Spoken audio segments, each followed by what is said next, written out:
Hello' friend, মই মাধুৰিমা গুৱাহাটীৰ পৰা। এয়া চাওক, দুপৰীয়া সময়ত ঘৰৰ পৰা ওলাই আহিছোঁ। ক'লে আহিছোঁ জানেনে? ৰ'ব কৈ আছোঁ। জুবিন ক্ষেত্ৰলৈ আহিছোঁ। মানে কেইবাদিনো ধৰি আহিমকৈ ভাবি থাকোঁ, আহিব নোৱাৰোঁ, সময় সুবিধা নিমিলে। আৰু কি জানেনে, মন্দিৰলৈ মানুহ আহিম বুলি ক'লে পটককৈ আহিব নোৱাৰি। ঠিক আমাৰো তেনেকুৱাই হৈছে। সোণাপুৰৰ পৰা কিন্তু আমাৰ ঘৰ বহুত দূৰত নহয়। আহিমকৈ ভাবি থাকোঁ, কিবা না কিবা ওলায়ে থাকে, আহিবই নোৱাৰোঁ। সেইকাৰণে আজি বাবুৰো স্কুল বন্ধ আছিলে। আহি গ'লোঁ জুবিনদাৰ মন্দিৰলৈ, মানে জুবিন ক্ষেত্ৰত আহিছোঁ।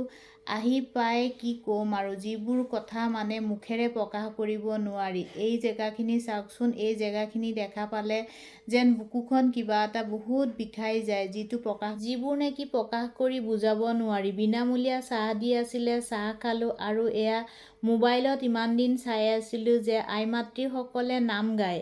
আজি দেখা পালোঁ। অলপ সময় আমি দুইজনী বহি তাতে নাম চালোঁ। আৰু এতিয়া সময়ো আবেলি হৈ গ'ল, ঘৰলৈ ঘূৰি আহিব লাগে। ইয়াত আকৌ গামোচা দি আছে। নিজে চহীটো কৰি পেলাই এখন জুবিনদা লিখা গামোচা ল'লোঁ। মানে আমি আগতে জনাই নাছিলোঁ। অহাৰ সময়ত দেখা পালোঁ, গামোচা এখন ল'লোঁ, তাৰ পৰা ওলাই আহিলোঁ। আৰু ইমান ভোক লাগিছে, কিবা এটা খাই ঘৰলৈ